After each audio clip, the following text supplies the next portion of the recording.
Have you ever seen something from the corner of your eye that wasn't there when you looked again? How about hearing from a friend of a friend that while they were hiking somewhere, they thought they saw something impossible, but when they spoke to a ranger, there was always a simple explanation that left you unsatisfied? My name is Chris, and I'm here with my colleague Jack, and we are senior wardens for the Creature Conservation Initiative. We protect the world from the creatures of superstition and myth, but more importantly, protect those same creatures from the world. Hello everyone, welcome to another episode of Blink and You Myth It. Hope you made it safely home or wherever you are listening to this. Jack, I'm glad you made it here safely as well. How are you doing? I'm okay, but I'm a little bit concerned as to why you feel the need to make sure that our listeners have got home safe. What have you been doing while we've been away? Well, you know, just there's definitely no end of the world stuff going on. Oh, okay, yeah. Nothing of the sort. Oh, yeah. Sorry, guys, the world's shit. Well, but it's okay. It's okay. You have us. It's okay. You have us, and you love listening to us. You know you do. We're a warm, fuzzy feeling. I don't know how, but we are a warm, fuzzy feeling. Oh, so warm and so fuzzy. Why did you have to make it weird? I'm the one who made it weird. Yes, sure. Let's go with that. All right, episodes. We're doing an episode. Go. We're professionals around here. Oh, yeah, professional at something. Yes, we're definitely professionals. And that's why we are talking about another creature today. And what we're talking about is Humphrey Boggart. No, wait, I misread that. The Boggart. All right. You've kind of thrown me off stride, but... I definitely didn't start with that joke and work backwards from there for this episode, but anyway. The Boggart is a creature that is mainly found in English folklore. I'm sure you're aware, as with the creatures of your homelands. And they are mainly humanoid. They are mostly described as quite ugly, like short little hairy men. So far you're describing my friends. Yep. I mean, what can I say? They often have some bestial features, so they might have hoofs or maybe a horn. There's just a little bit of something that tells you they're not quite human. Sometimes they hide it, sometimes they don't, but yeah, there's usually something to tell you that it's not just a short, angry man. I was going to say, if it was all short, angry men, the UK is rife with them. Might very well be true. And they've gone to other countries too. So, I don't know about your friends, but the Boggarts can also shapeshift into other forms on occasion. It's somewhat rare. It seems to take a lot out of them, but it is possible, and they usually use it for the important things like playing pranks on people. So there's that. And the word Boggart comes from the Middle English word bugger or bugger, buggy, whatever it is. Do you want to know a go? Bugge.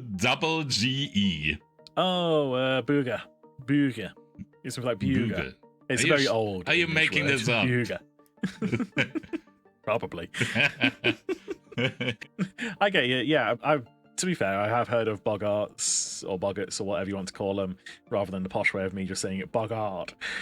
I've heard of Boggarts before, and yeah, like I've got my head around the whole idea of them being kind of shapeshifters. Like they are in some popular culture here and there, but I will say it's definitely one of the creatures I've not gone and dealt with myself. You may have dealt with relatives of them, because often the word bugger or Boggart is a kind of umbrella term for any kind of spirit or monster. The art suffix there is kind of just saying it's a big or great monster.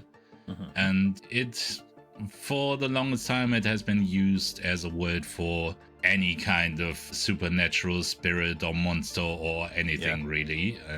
But it is also an actual creature in our CCI definition, and it's a general problem that we sometimes have where creatures live in different regions and they're called different names, and there's a lot of overlap and lots of terms that have different meanings depending on where you subspecies are. of a species of a species of a species. Exactly, kind of thing, exactly. And then there are different umbrella terms that incorporate some of the same creatures, but they're not a complete circle in the Venn diagram, and it's a whole mess. But for the purposes of this episode, I'm gonna say that there is a group or a category of creatures that's called a genius loci, which is kind of a location spirit, a spirit that inhabits a certain place. And within that category, there are different subsets. And we've talked about at least one of them. For example, there is the Klabautermann, which is a quite similar creature that usually inhabits a ship. Yes. Yeah. I remember you talking about a Klabautermann now, yeah. Yeah. And then there's kobolds, which in itself is also sometimes an umbrella term, but that's outside of the scope of this episode. But let's just say for the way we use the terms, it's usually creatures found that specifically live in houses. So they've kind of adapted to the human civilization around them in a way. Whereas boggarts, as we use the term, are creatures that usually are outside or in nature. So they might inhabit a field, a cave, range of hills. Yeah. So not so much in like built-up areas, more towards the rural kind of side of things, would you say, or? Usually, yes. Have they been known to live in cities, towns, villages, that kind of thing? They don't choose to, but the thing is, and that is also how they sometimes end up in people's houses, is that they stick to their land. They are very, very territorial, and then when human settlements expand and cities grow and stuff like that, and they build houses on the land that is inhabited by boggart, then the boggart is going to say, hey, this is my land, so this is my house now. That makes a bit more sense. I can see why there might be a little bit more of a problem over here. Yeah. Because we are trying to build houses pretty much everywhere nowadays. Exactly. That's pretty much a problem all around the world, I think, or at least in the smaller countries that don't have a lot of space to throw away. Yeah, so that is the main way that they get in contact with humans. So either humans stumble around in nature and might encounter a boggart, or they end up building houses or buying houses on the land that already has a boggart. And that's when problems can arise, because boggarts, well, they're technically, I think, in the wider malevolent spectrum, but the extent of the malevolence really depends on a couple of factors here.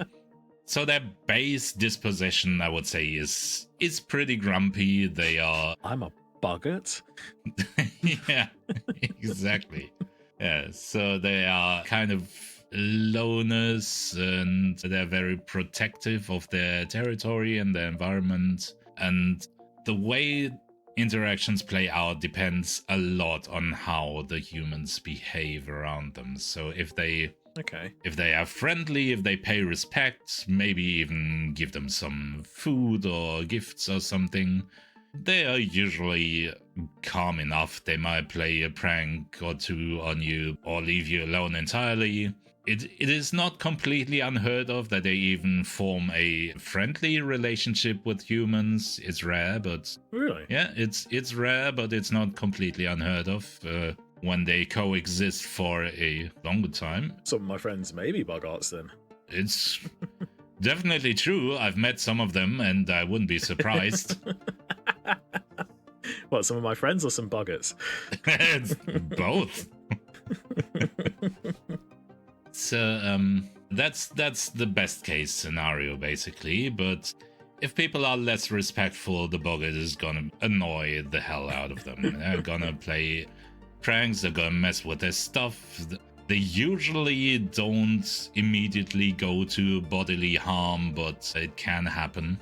Okay. And yeah, so if you're disrespecting a boggart, then yeah, you're not gonna have a great time going forward. Yeah.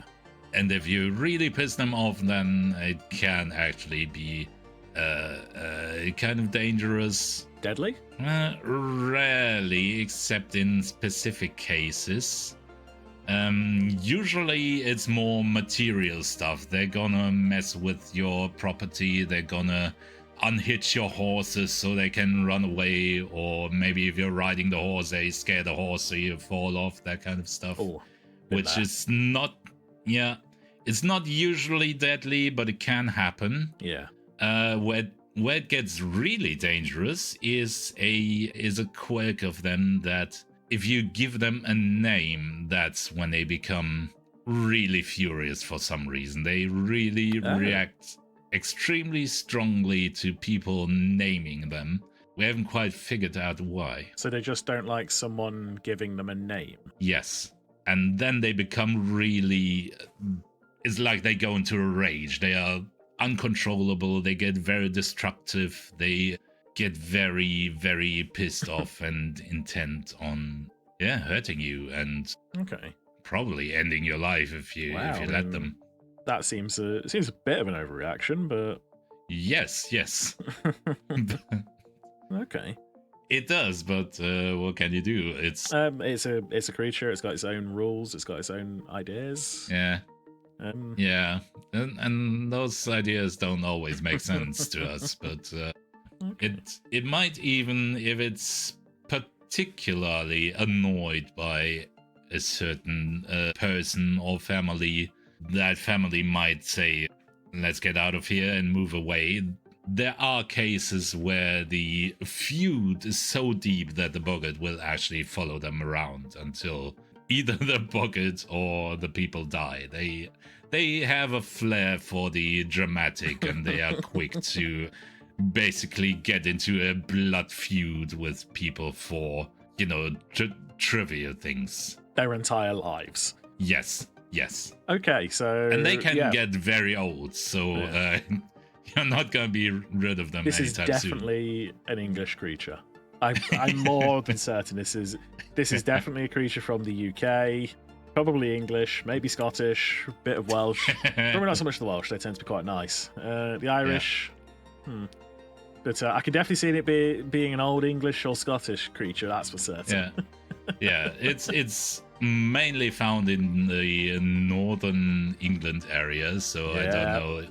That borderline. I don't know much about the north of England, but yes, I think that checks out.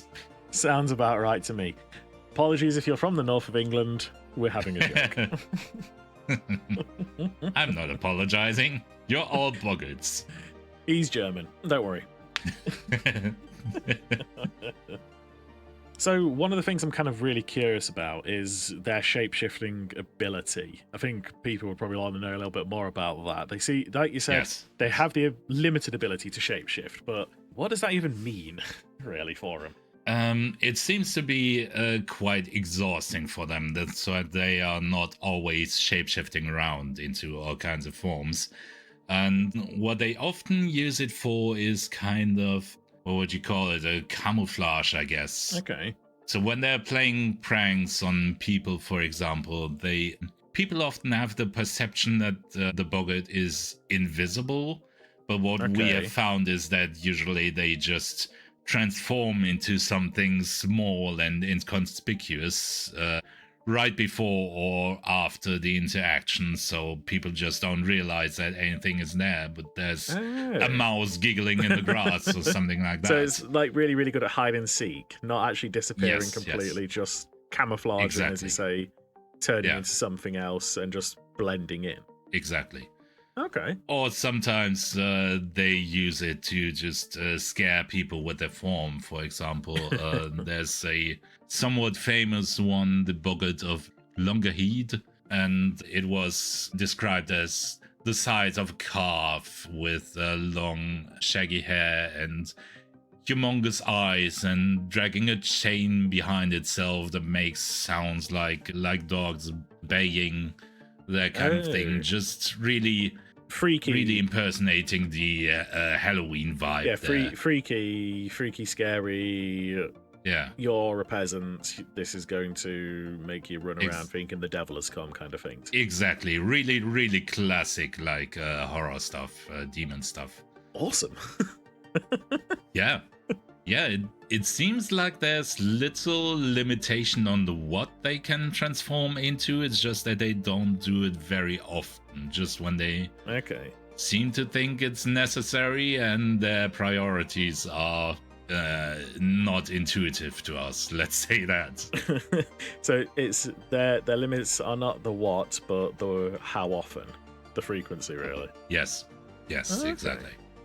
There's another famous one, which was supposed to be the leader of the Boggarts of Lancashire, and I don't know. It just made you pronounced it perfectly, but it just makes me laugh at the whole idea that there's a leader.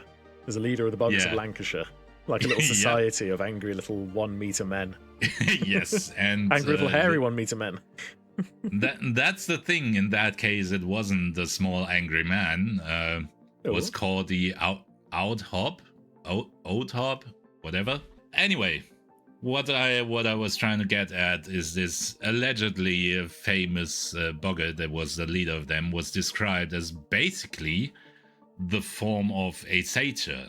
So a half human, half animal thing with hooves and everything, and something we'll talk about at some point. As we looked into that, it turned out it was just an actual satyr that ended up there, and really no actual Boggarts involved. So we're not quite sure how that story came to be, but so other creatures are framing the Boggarts. It seems like it. So I love it. And there is another story that basically says there was a Boggart that was buried, so dead. And also buried alongside a cockerel with a stake driven through it. I'm not quite sure what that signifies. I tried to research when you would stake a cockerel, stake a chicken. But even despite all that, allegedly it has come back to life and made trouble for the residents of a nearby farm. I mean, farm. you were saying that they can live for a very, very long time. Do we have rough ideas of how long? Do we know? Do they die from just natural causes? Is old age? Does it have to be violent? How are they surviving? They can live for at least a couple 300 years, something like that. They usually, due to their nature of getting into fights, they do tend to find a violent end sooner or later because they're not invulnerable, and if they pick the wrong farmer to mess with, then they might get a shotgun to the face or something. Fair. And that's it. Fair. So yeah, that's a one of the leading causes of death around this kind of creature. Angry fights with shotgun wielding farmers. Yes, basically. They're finding that modern weapons are a lot more effective than pitchforks and stuff used to be in the olden days. Yeah, but sense. Apart from that, they can get at least 300 years old, with the couple that were 350, pushing 400, but really? That seems to be the extreme end of the age spectrum. Wow. Yeah. But what they usually don't do is once they are dead, they don't come back. But it's a story that signifies just how persistent they are once they have picked someone as their perceived enemy. It's just even death can't hold me back. Basically, that's what it feels like. Once you have made an enemy of a Boggart, it won't leave you alone. And fair enough. It can feel like whatever you do, you're just not getting out of there. Yeah. Well, I'm kind of curious now. How have you interacted with the Boggarts? Yes. Once upon a time, there was a young couple that bought a farm in northern England. Mm-hmm. And what they didn't know, or probably wouldn't have believed before they bought the land, there was a Boggart that actually inhabited this field on which this farm was built. Shock horror. Yes.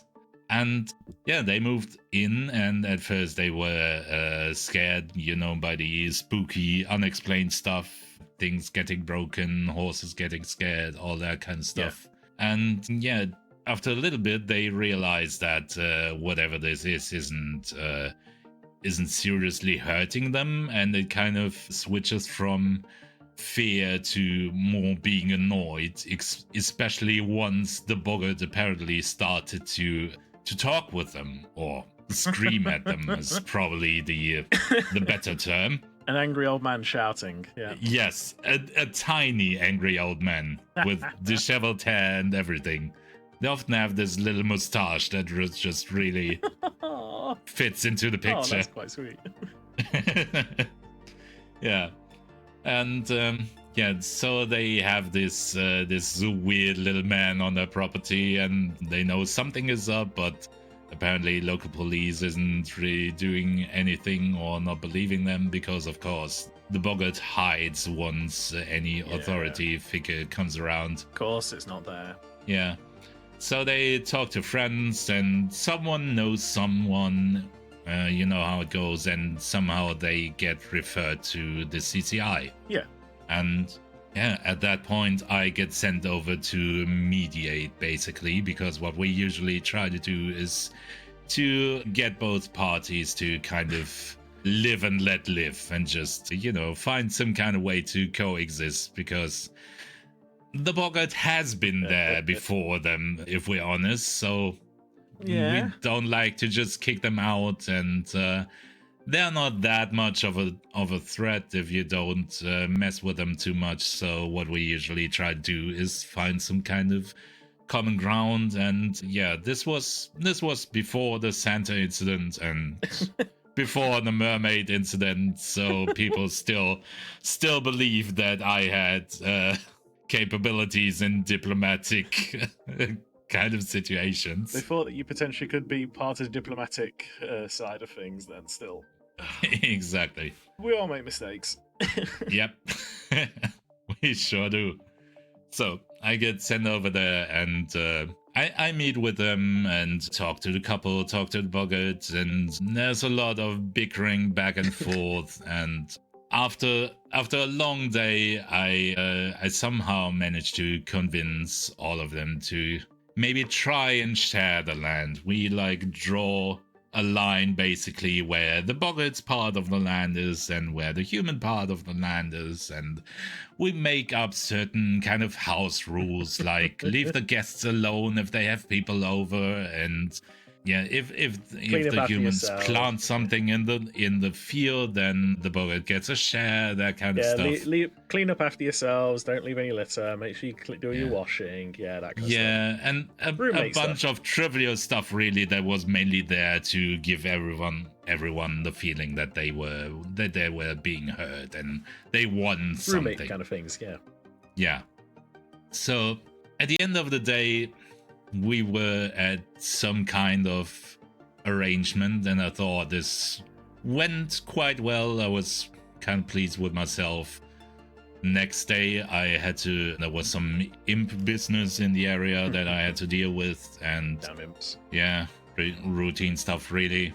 And the day after that, I was supposed to fly back home, but as I'm on my way to the airport, more or less, I get a call that they've been fighting again, and I need to go back there and sort things out. So yeah, cancel the flight, drive to the farm, and as I arrive, I already see them bickering and, arguing with each other. And apparently the couple had some kind of belated housewarming party the day before, and the Boggart kind of messed with one of the guests, and Boggart, of course, says he didn't do anything, and if he did anything, it was on accident, and blah de blah.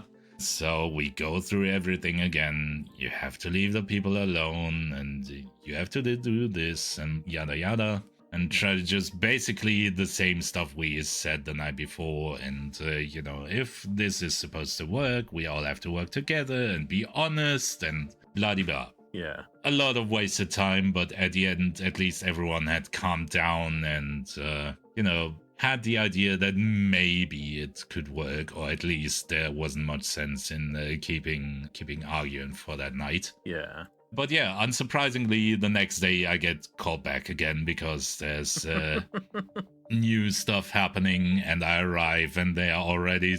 I hear the screaming before I see them, and apparently one of the horses had not only walked into the area that belonged to the Boggart, shock, but had also left a poop in there, and that was apparently the worst of all crimes. Okay. Yeah, and there was a lot of arguing, and the Boggart says something like, I've lived here for 100 years, and now I have to put up with this disrespect and all that. And in that moment, I couldn't stop it. One of the couple says, come off it, Karen. And basically accidentally named the Boggart this way. And I hear that and my eyes immediately go wide, like, oh no. Yeah. And you can see the pupils dilating in the Boggart, and it almost starts foaming at the mouth immediately, like starts screaming at the top of his lungs, starts flailing around like Bart Simpson, punching the air and daring you to come closer. And I just grab the two of them, retreat into the house, lock the doors. But I'm quite aware that the doors are not gonna hold very long, because they can get quite strong if they are irate like this. So I lock the door, I radio for backup, because we have a named Boggart on the loose. I send the couple into the basement and tell them to barricade the door, and I'm gonna try to deal with the situation up here if I can. So it takes not very long actually before the Boggart does break through the door and immediately launches at me like a tiny hairy missile. And I hadn't actually had to fight with a Boggart before, so I was quite surprised actually at how fast he was. Yeah?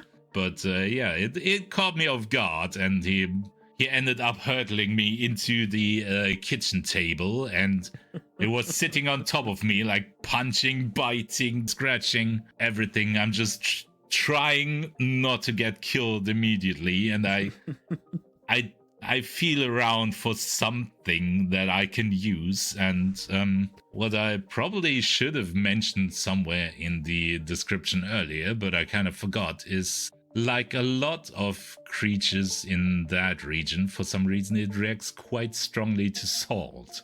Okay, yeah. It's like an allergic reaction, more or less. It's quite painful, usually not lethal, but what I end up grabbing is one of these electric salt grinders, which is great.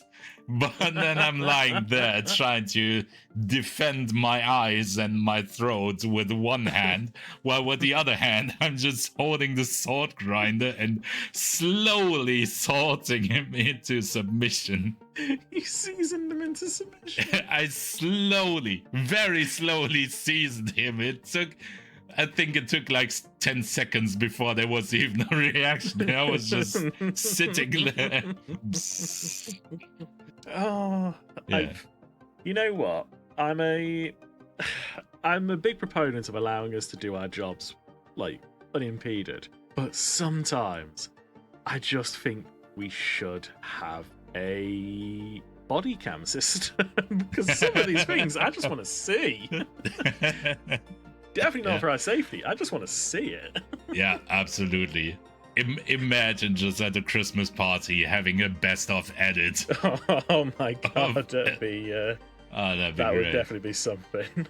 Yeah, it must have been something for the backup that arrived a couple minutes later, and they get into the house and they just see me on top of this still very angry Boggart, and I'm just threatening it with the sword grinder and just sprinkling out a little sword when he gets too angry again. Stop resisting. Stop resisting. Stop resisting or get salted. You quite literally assaulted him. I assaulted him, yes, I very much did. Yeah, and then, as I said, the others arrived, and, with a few people, we managed to grab him and restrain him, and we ended up having to move him somewhere else because that ship was sailed. There was no saving the relationship with this particular family. Not when they named it. Exactly. Did they know not to name it, or was it just a slip of the tongue? Was it? Yeah, I told them not to name it in the first meeting, but I don't think it was even on.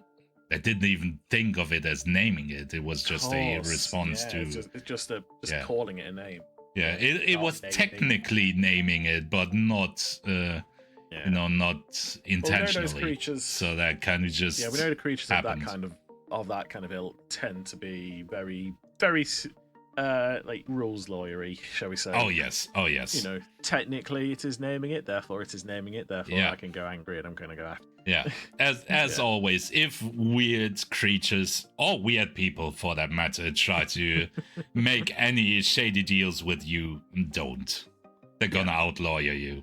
Exactly. But speaking of lawyers and weird creatures, where do you think people might find legal representation for dealing with boggarts? I mean, if we're perfectly honest, I'm not sure if we can say this one, but we're going to go for it.